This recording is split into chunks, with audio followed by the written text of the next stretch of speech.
আজ আমি আপনাদের নিয়ে যাচ্ছি এক মজার স্বপ্নের ভেতরে। না না, ঘুমাবেন না। এটা কিন্তু রান্নার স্বপ্ন। আর তার নায়ক সয়াবিন মশাই, যিনি খুবই দুঃখী ছিলেন। বলতেন, সব রান্নায় শুধু পেঁয়াজ আর রসুন, সাত্ত্বিক আমি কোথায় যাব?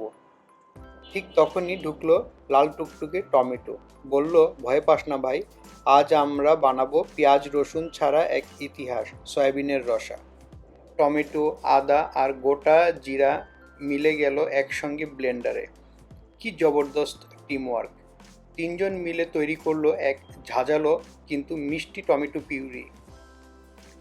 এদিকে সয়াবিন মশাই গরম পানিতে গা ভিজিয়ে তৈরি হচ্ছেন বড় কিছু করার জন্য।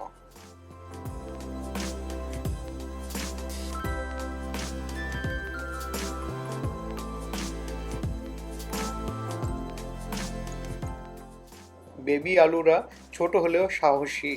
তারা বলল, চলো ভাই, প্রথমে আমরাই তেলে ঝাঁপ দিই।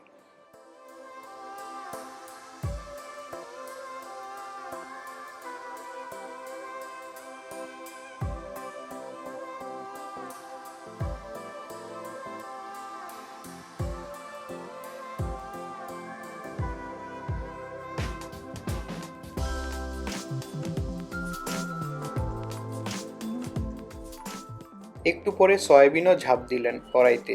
হালকা ভাজা হয়ে ফর্সা হয়ে উঠলেন।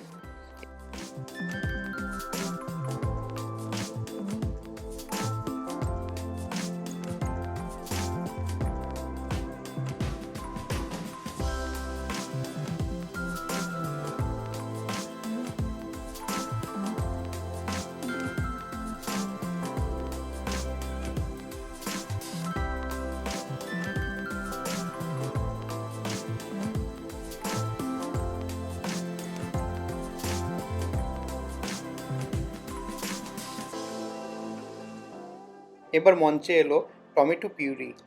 ফাঁকা প্যানে ঢেলে দিয়ে শুরু হলো আসল কসরত, কষানো। তারপরই এলো মশলাদের বাহিনী। হলুদ গুঁড়ো, মরিচ গুঁড়ো,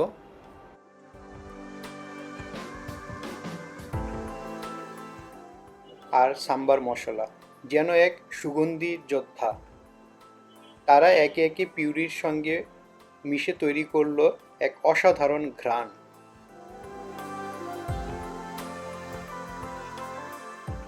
ভাজা আলু আর সয়াবিন এবার আবার মঞ্চে ফিরলেন, যেন নায়ক আর খলনায়ক একসঙ্গে হাতে হাত মিলিয়ে চলেছেন।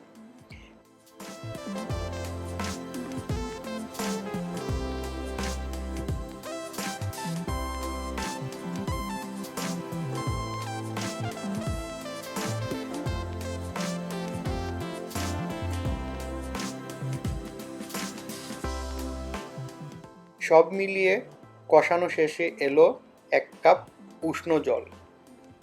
এই তো ঠিক দিশা পেলাম, বলল তরকারি। ঢাকনা দিয়ে কিছুক্ষণের জন্য বিশ্রাম। এদিকে গরম মশলা এসে নিজের জাদু ছড়িয়ে দিয়ে গেলেন, যেন গল্পের শেষ মুহূর্তের ম্যাজিক।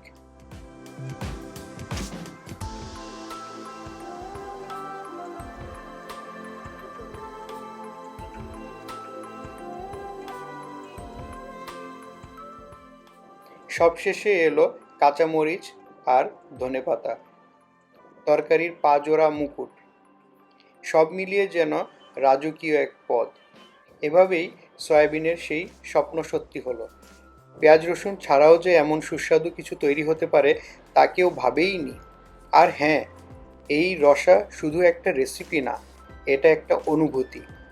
তাই প্লেটে নিন, গরম গরম ভাত দিয়ে খেয়ে ফেলুন, আর মনে মনে বলুন, সয়াবিন ভাই, আপনি জয়ী।